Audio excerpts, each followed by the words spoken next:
What's going on, guys? Killer6 back with another Borderlands 3 build guide for you, and today we're taking a look at Moze. Moze is...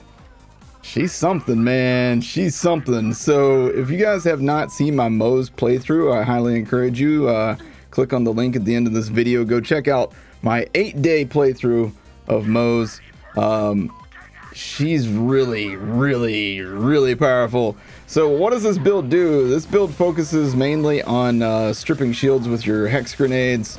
As you can see, the hex grenade has been nerfed a bit, but it doesn't seem to care. So far all I've done is thrown grenades, and I've already killed a couple of people here. We can honestly just chuck grenades this entire round with Moze and win, but I obviously like to shoot my guns as well. There's a lot of corrosive health barred enemies here, or armored enemies, so we're gonna swap to our corrosive butcher, melt their thing down, keep throwing grenades the entire time, never seem to really run out of grenades. We can swap to our Lucian's Call if we like to. We can swap to our Bone Shredder if we want to. We have a lot of options, man. We have a lot of options. Oh, let's check our modifiers. I didn't even look at the modifiers here. Okay, negative 70% shield regenerate, delay and health regen. That's fine. None of that applies to me. Movement speeds increased, fire rates increased, reload speeds increased. Okay, that's cool. Enemies take 50% less damage from radiation. We don't even use it. Oh, this is like, we got basically a neutral package here. The enemies do gain 40% weapon damage for what that's worth, and enemies do fire 2 additional projectiles per shot for what that's worth, which could be dangerous with these dudes with the rocket launchers. But I don't know if you guys noticed, but yeah, my shield doesn't seem to be moving a whole lot. You guys notice that? You guys, I don't know, maybe you guys didn't notice that, but my shield's staying full. I've only got 1 HP, but that's because I've basically put it so that all of my health gets turned into shields, and I don't even have to worry about HP at all. So anytime my shields go down, I can just chuck a grenade. Basically, you just constantly throw grenades, because as you notice down there, I've got 10 out of 10 of grenades. I never run out of grenades. As long as you're smart. Like if I chuck like non-stop, maybe I might run out of grenades if I'm not doing damage to people, but by and large, you're gonna basically always have grenades with this build. And like I said, you could even theoretically just throw grenades the whole time, not even have to worry about like shooting a gun if you want. But obviously everything's faster if you do shoot a gun. So let's take a look at the build itself real quick, just so you guys can get an idea. We'll start with the build, and then we'll go back and look at the weapons. All right, so I'm not super keen on using the mech that much. Granted, they've said that they're going to buff the mech even more. Right now, the mech has a lot more health than it previously had. But generally, I use this for like some general mobbing stuff, or to get the perk where when I pop out of my mech, I get infinite ammo. But otherwise, I don't really use the mech that much, so take that for what it's worth. All right, so starting first with the Bottomless Mags tree. This is the tree that I started with, and this is the most important tree for my build, in my opinion. Up first, we got Cloud of Lead. Occasionally, Moze's Iron Bear shots will deal additional incendiary damage and won't consume ammo. Every 4 shots does not consume ammo. Pretty cool. And that works well with some other stuff that you'll see here in a second. Up next, we got Stoke the Embers. Increases Moze and Iron Bear's incendiary damage, so even more fire damage for me. After Moze scores a critical hit, she regenerates ammo for a few seconds. So you got these two things basically keeping me in the ammo all the time. All right, so ammo regeneration is plus 5% of magazine. So obviously with Moze, the higher the magazine, the better. So things like the Lucian's Call, you should never run out of ammo. My Bone Shredder, I should never run out of ammo. Basically never run out of ammo on these things. The Butcher, obviously these are smaller mag sizes, so they're a little trickier with that, but you're going to see some other stuff that's going to help with that here in a second. All right, up next we got Scrappy. When moving, Moze's handling, weapon speed, and mode switch speed are increased. This one's not that important to me. That's why I've only put 1 point in it. I needed 1 point in order to get all the way down to the bottom, I think. Or I might have just had 1 point left after doing everything else that I need. I don't recall, but not that important of a skill. You can put that point elsewhere if you want to. I mean, if you want to put it in Daka Bear, if you plan on playing with friends, throw it there. Go for it. Up next, we got Scorching RPMs. Moze gains increased fire rate and critical hit damage. Fire rate is increased by 15%, critical damage by 20%. We got Russian Offensive. You can now sprint and shoot at the same time while you're running. You can shoot at full speed and not slow down. It's pretty dope. All right, next we got the Iron Bank increases mag size. So for example, on your butcher, see my mag size is increased. Let's see. Oh, this one's 13. The other one, let's see, my fire one increased that to 17, which helps with that whole ammo regeneration thing. So having that helps you out with the ammo regen, and that's why that one's important. And let's go and kill this person. All right, there we go. Back to this. All right, so yeah, that mag size increase, super helpful.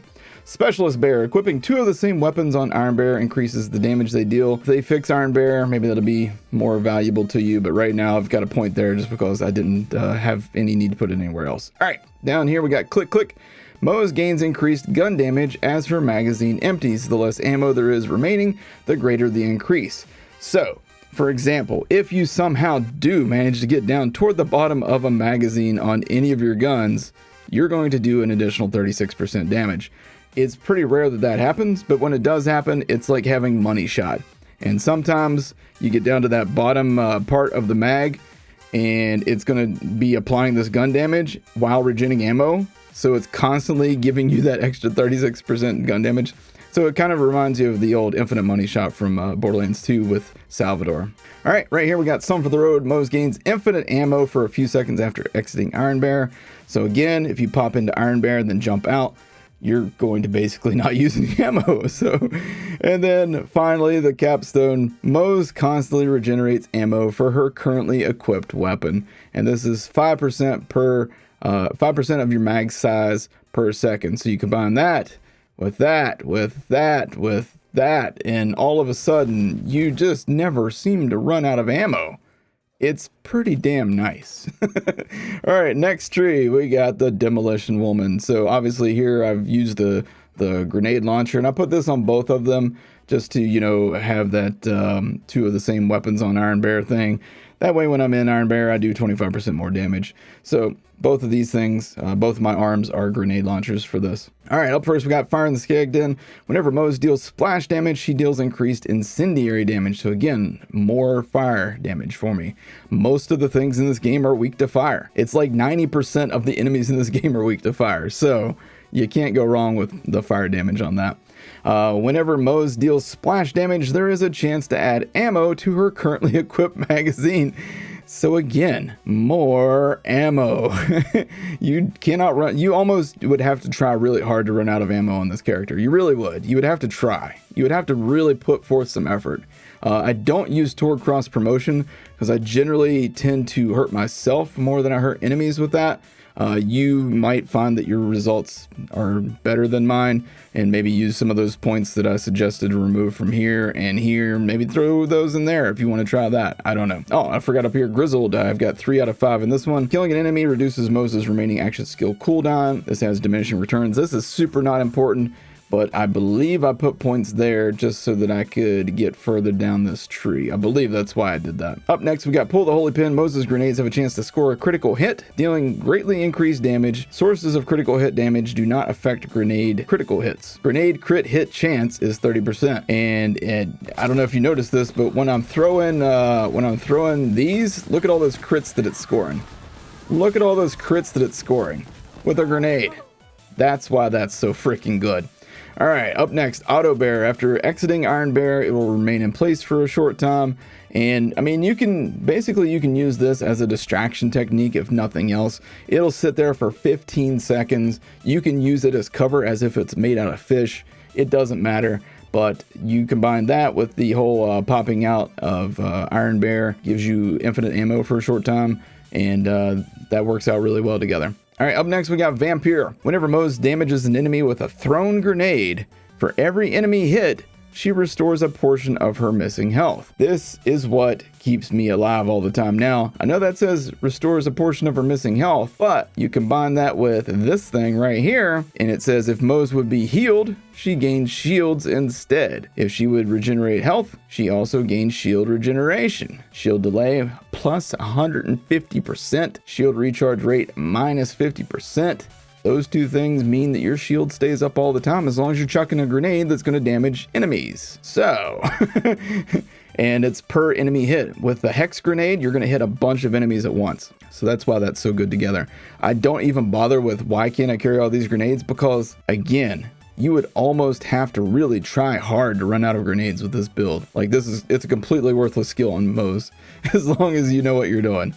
All right, down here to the last, Moze gains the ability to throw grenades while in fight for your life. This can come in handy if by somehow you screw up and go into fight for your life. Just chuck out your hex grenades, let them get you a second win. Easy peasy. You don't even need to aim them. They do all the work for you. And in the final tree, as you see, we have no points, but our Bloodletter class mod gives us 3 out of 3 in Thin Red Line. A portion of Moze's health is reserved and cannot be restored, but her maximum shield is increased by that same amount. So this gives me 60% max health reserved and added as max shields. It's just bonus shields, man. Bonus shields. Then we got 1 point here because of our class mod. Moze's gun damage is increased depending on how low her health is. Our health is always 1.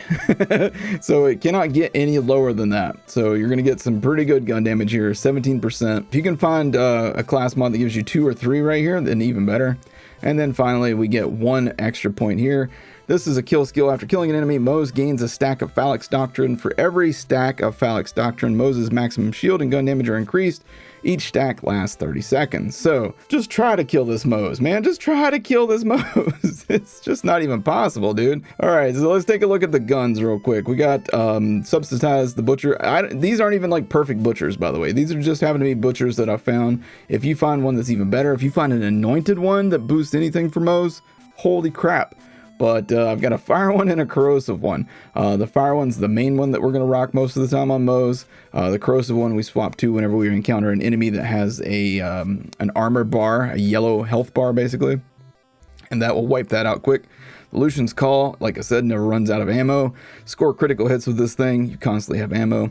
The Bone Shredder, this thing's just fun, dude. I highly enjoy the Bone Shredder. This gives me some normal bullet damage chance. So if you're on Mayhem 3 and you get one of these things that reduces your fire damage, then you use this thing, man. You're gonna do a lot of damage with that. For the shield, I use a Transformer. Now the reason I use the Transformer is this gives me 100% shock damage absorption, basically, and I also have a 40% chance to absorb bullets, which then get added to my ammo count. 40% of the time, if they actually hit me, I get to absorb that ammo and never run out of ammo even more. It's crazy, man. This build is so good. Then we got Augmented Honor Guard Bloodletter. That's a mouthful. If Moze would be healed, she gains shields instead.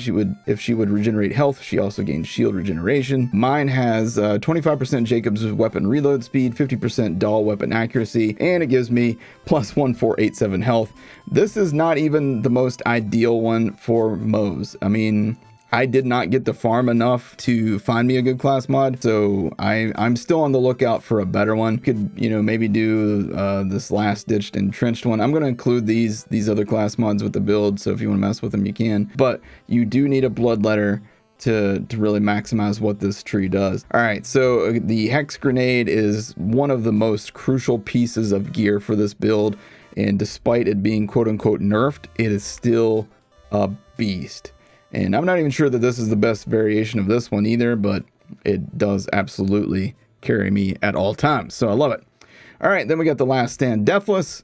This one also boosts my shield capacity by 100%. This one has a 12.67 luck. If you guys aren't familiar, luck doesn't appear to do what we thought it was going to do. So just keep that in mind. This one also has a 25% shield recharge rate and negative 20% recharge delay. So those are great. Electrocute chance is high. Fight for your life movement speed is high. So yeah, and again, this isn't even the perfect one for this that I would want, honestly. This just happens to be the gear that I've found, or the gear that people have sent to me via the social mail system. So I've been very fortunate in that regard. So yeah, that's the gist of this build, man. It's nothing too complicated. For this, the freaking Slaughter Shaft, I would highly recommend that you use the double butcher combo. It's very good, and the Hex Grenade is going to do most of the work for you. So basically it's going to rip almost all the shields down that you see. A lot of times you're not even going to be able to see what you're shooting at, but if you see that yellow bar come up, then swap to your corrosive, then tap your weapon swap speed 3 times, or your weapon swap button 3 times. bring yourself back around to the fire one. And yeah, that's all there is to it, man. This thing is easy mode, man. Moze is easy mode. There's really nothing complicated here for all the complaints about builds being nerfed. I mean, here I'm recording this video with my terrible aim and killing everything without trying while explaining things to you guys. So it can't be that complicated, right? Basically, constantly throw grenades, constantly throw your hex grenades, constantly shoot people in the face, and win. That's all there is to it. And yeah, man, I hope you guys enjoyed this build video. If you have any questions, let me know down in the comment section below. It really doesn't get much easier than Moze. It's almost comical how easy it is to play as Moze. And again, remember, if you're taking any damage, make sure you're throwing those grenades every so often. If you're not throwing your grenades, you're not keeping your shield up. That's the important thing to remember about this build. Constantly throw grenades. You're not gonna run out of them, guys. I mean, just look at my grenade count down there, and it's always at 9 or 10 almost. Like, it's pretty rare that it goes below 9 or 10. So that's all there is to that. So again, hope you guys enjoyed this video. If you did, then please take a second to hit that like button, hit subscribe for more, tap the bell icon to be notified anytime I post a new video. Thank you guys so much for watching, and I'll see you guys in the next one. Y'all take care.